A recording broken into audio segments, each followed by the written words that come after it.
All right, y'all, welcome into the range. You're watching Midway USA. I'm Josh. And my name is Henry. We're from Nine Hole Reviews. Today we've got A time machine. Oh yes, time machine. Maybe not for everybody, but for us certainly time machine. Because when we first started shooting, one of the biggest debates in the early 2000s was Glock versus two world wars. I mean, maybe not that exact version. Maybe more like this. Yeah, there you go. Because what were we looking at? People would, how would they badmouth each of the other pistols? That's Ooh. Tupperware. Yeah, plastic junk. Yeah. Sights are useless on this thing. They just shear off, fall right out of the gun. Experimental. Crappy trigger. It's made out of the same stuff you make toys with. Yeah, I mean, that pretty much sums it up. Wimpy 9mm. Yeah, Wimpy 9, yeah, there you go. Although it comes in 45, yes. But the 1911, highly respected pistol in the US. Countless of service members used it. I feel like this gets made fun of more and more each year goes along. It's definitely become ingrained in our pop culture and in our sort of the gun culture, I suppose, into the later 2000s and to where we are now, that 1911s just don't work, right? Yeah. Like that's the overarching theme, the theme, I think, is that 1911s, they don't work. They're these giant heavy pieces of steel. They're your granddad's gun. Sorry, Pops, if you're watching. I mean, quite frankly, some of these are like your great-granddad's pistols. Right. Single stack, low mag capacity. Yeah, 9mm ballistically does the same as 45 anyways. You're just poking with holes your in hollow things. points. Yeah, we're just poking holes. Yeah, exactly, 100%. Yeah, there's a lot of things, and frankly, I mean, that's an indication that we've got better ballistic technology. We've got designs, materials, and everything that surpass 113-year-old design. I mean, it's been around for 113 years. I mean, imagine what kind of vehicle, what kind of car do you see around that's been around for 113 years? I mean, this thing, when it was first made in 1980, we still had East and West Germany. All right, we've talked a lot. We've done the traditional bad mouth of the other platform. Now, reminder, this is Henry's NYPD trigger Glock, Yes. the nice 12-pounder in here. So we're taking the bad trigger and we're putting it on 11 for this gun.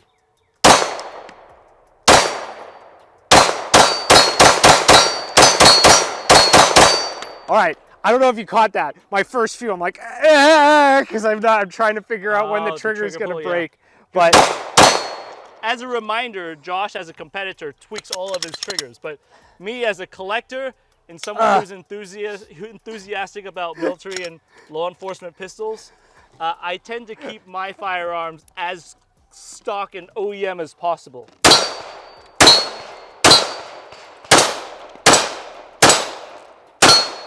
All right. Double the power, so each one of my shot counts as two of yours. Because, of course, the real world works in hit factor, or not hit factor, health points. Health point world, that's right. All right, here. All right. Trade them out, Now, all right. I want... Do you have any 7-rounder GI mags? No, you have these. What are these? What is this? This is what I will use. This does not belong, Josh. This is what I will use. All right, let me see how this feels. I mean, for a GI 1911. Actually, oh no! No! All right. But that's a feature. All right. That's a feature. Tab rack, didn't work. Strip the mag, rack, reinsert, rack. Yes, got him. Okay, all right. Got him. No. Let's put a little bit of context Got behind him. this. In the year of 1911, and granted this is a CMP surplus U.S. military genuine 1911 with a Remington Rand frame that was first made in 1943. And this is a Gen 3 Glock.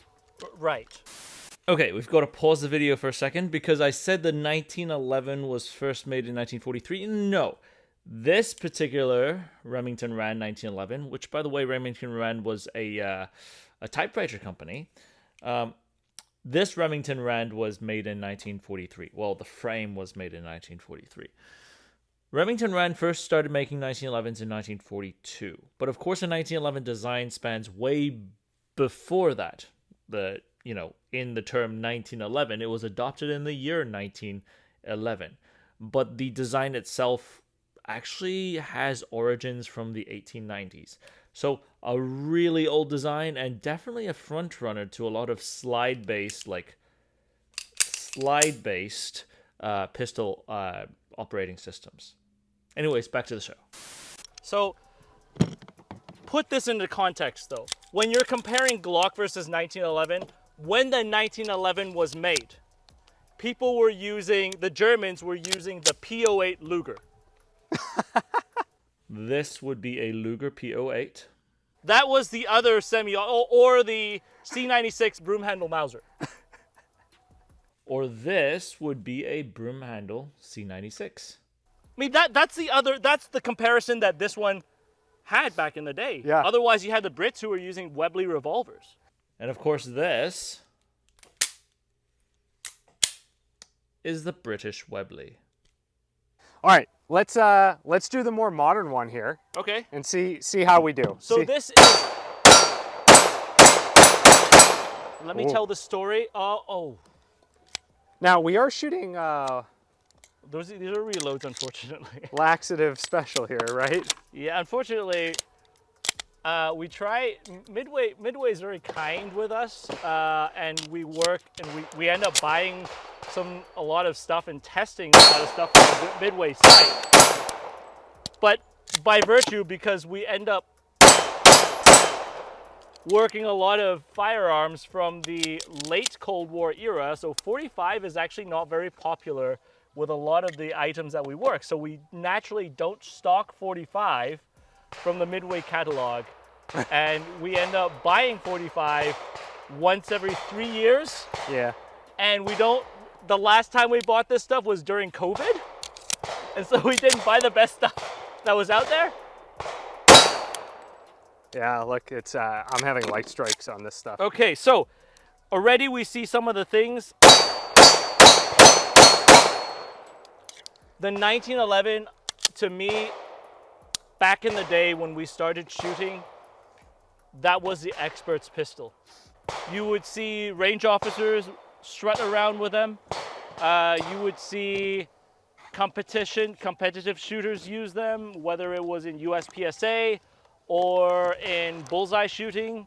The 1911 was thought back as that old reliable. It was that one pistol that survived World War I, World War II, 2 World Wars, Korean War, Vietnam, all the way through Somalia, and then even into the global war on terror. We still had SF operators who would run around with cocked and locked 1911s in their holsters.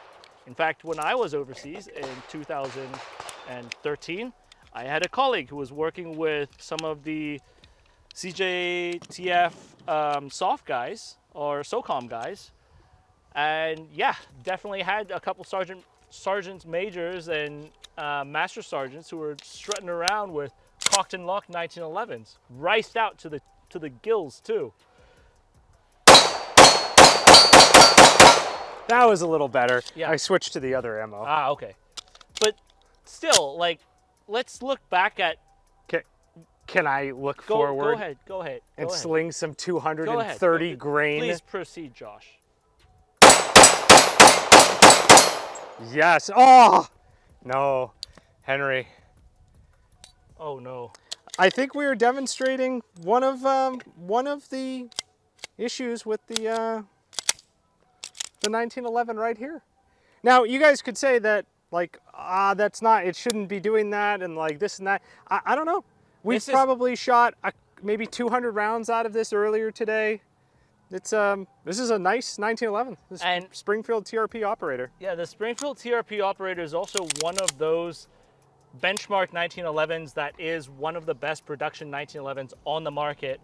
It was the FBI HRT's choice back in the day. Back in the mid 2000s, that's what a lot of people wanted to get their hands on, was Yeah. the Springfield Armory TRP operator TRP, right? TRP operator, yeah. operator. And so, unfortunately, one of the things that you cannot escape in 1911s is, one, with ammunition, you need to make sure you find decent ammunition, which we are not feeding with the best ammunition today. Yeah, notably, yeah. But even if we were feeding reloads through the Glock, it probably would not have much of an issue. On the other end, the 1911 nowadays has really kind of become an enthusiast pistol more than anything. I think The Cessna. Oh. Well, the 1911 nowadays has become more of an enthusiast pistol. I don't say that because I hate 1911s. I say that's reality. It's sort of like if you compare cars nowadays, you get a Toyota that will work forever, but you get, like a 68 Mustang because it's cool. Yeah. You don't take a 68 Mustang to go on to, I don't know, use as a daily driver. It's going to break certain parts. That's right. Which- That's a great example, in my opinion. And they're still cool. They're still really cool. And what I would say is that where this might depart from what we're talking about here is when you get into actual like custom shop 1911s, like the Wilsons, the Nighthawks. I mean, those are the two brands that I think of, but I'm sure that you're thinking of other brands as well, and that's perfectly reasonable. But when you start getting into those I've seen be able to last and go much longer in terms of reliability. Whereas like, again, the first, how many rounds did we put through this earlier? Maybe 200. The first 200, basically Flawless, good to yeah. go. But now the gun's fouled up, dirtied, and it's not running as smooth. Now, when we look at the comparison between like sort of like the two bone stocks over here, which is the GI and sort of the basic Glock, I'd say that this one, the operator, goes more in line with like probably something like this, which is a more modernized. This is still a Glock 17, but it's a little bit more done up. I mean, let's look at the comparison between the two, right? Right, so this one has, an aftermarket trigger, better aftermarket sights. It's got stippling on the grip. The barrel is changed out. You added a light on it. Yep. The And so internals. the internals on this, with the exception of the trigger, are relative. I mean, I've got a slightly done mag release, slightly done or mag release and slightly done slide stop. So there's some stuff done, but it's still like mostly like the recoil assembly, all that's the same. But like when I look at the shootability of this, What happened there? oh, light strike, hard strike. Are those reloads? All the same from our friends I actually at have Lax. 9mm. No, this is Winchester White Box. Oh, okay.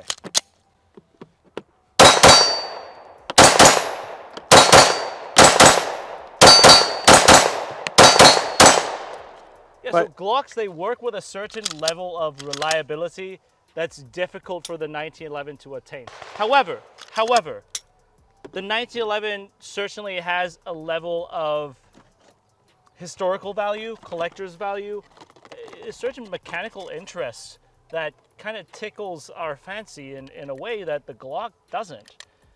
You don't appreciate your Toyotas the same way you appreciate some of your vintage muscle cars. You just don't. Yeah, I mean, I think that that's true. Now, what about if somebody were to tell you that they wanted to shoot the 45, and again, we're talking about Glock versus 1911 here, but I think that the term Glock really in this context is a stand-in for Like modern polymer frame. modern polymer gun, or even some DASA guns, right?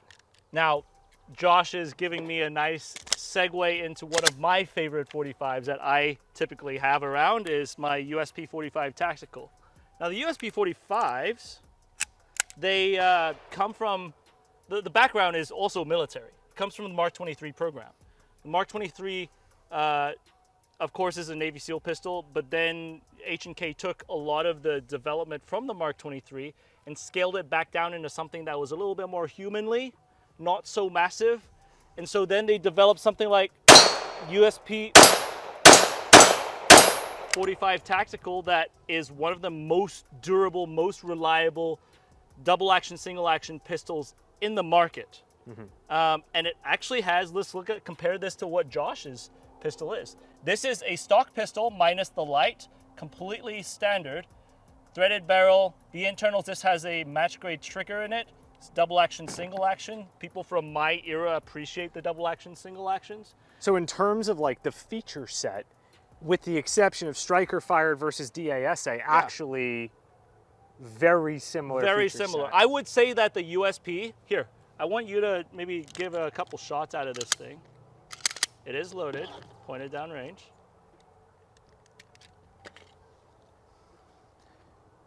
You don't have to start at double action if you don't want to.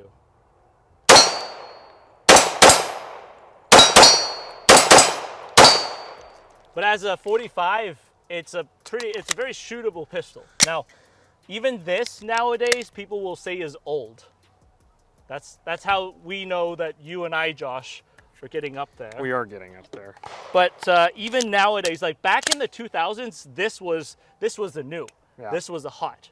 But still, like if you kind of want some of those feature sets from the era of, let's say, like early GWAT SOCOM feature sets that have the reliability of the Glock, you could very well look at getting one of the USP tacticals, USP 45 tacticals. Now, Right. that's not the only one.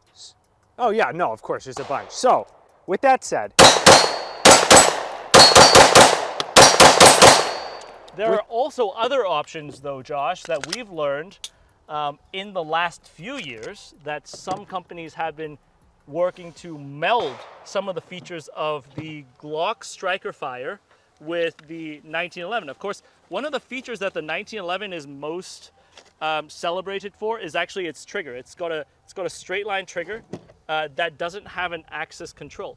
And so what Josh is showing right here is not the Hudson H9, but the Daniel Defense H9 that Daniel had released this year. And you'll see if you look at it this way, some of the Glock features that are hybrided in here, you'll see the Glock type striker fire frame and firing mechanism with a double stack magazine on a metal lower, but the trigger set mimics the 1911's trigger. So you're getting some of the things.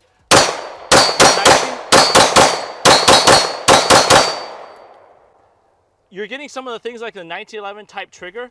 You're getting a much lower bore axis and a striker fire rear, which a striker fire rear, you don't think about this, but when you go to carry things, not so much on my USP, but on 1911s, and I'll show it on my USP holster, 1911s you have to carry cocked and locked. And so when you have typically like the Safariland holster would block where the hammer is. And so if you were to work on this on range, it has to be cocked and locked to be actually, that's how it's supposed to be carried. yeah, you should be carrying it cocked and Correct. Right. So it's not so much that it's a dangerous feature. If you're not familiar with these things, or to novices, that may be a dangerous feature to some people who forget to flip the safety on or whatever. But there's a little bit more snag point up here for stuff to just get into it. And so when it comes to running a pure striker system, you omit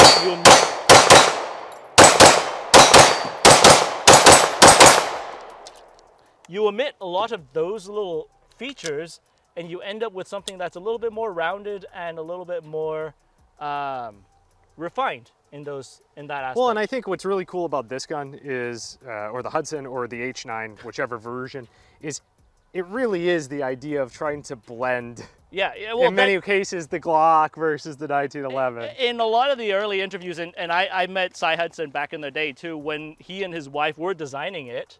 I think they designed it when they were stationed in Alaska. They were also in the Army.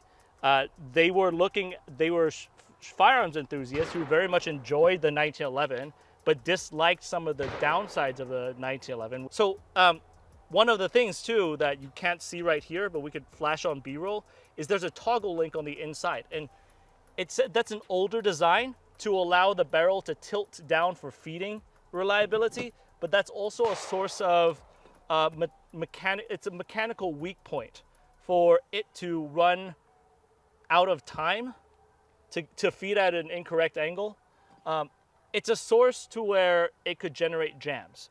And so when it comes to the 1911 system, if you break these things The apart, 1911 system? there? sorry, the Glock system right here, you take this apart, and yes, these things are very easy to field strip. You'll see that the toggle lock is entirely eliminated, and it just uses a slip ramp for the barrel to tilt. And so that worked itself into greater reliability in the long term. And so when it comes to things like the H9, it's really melding some of these ideas Yeah, it's cool.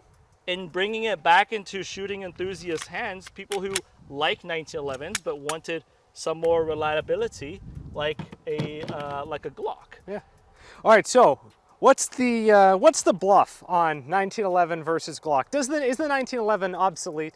Is it done? Or I mean, we're Frankly, gonna hurt Bill Wilson.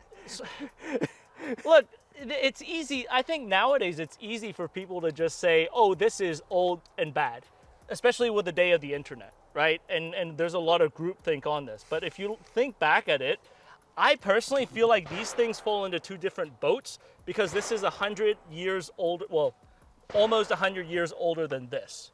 This is a miracle of a machine that it had worked in inventory in the US system for that long and in civilian competitors' hands. However, it is old.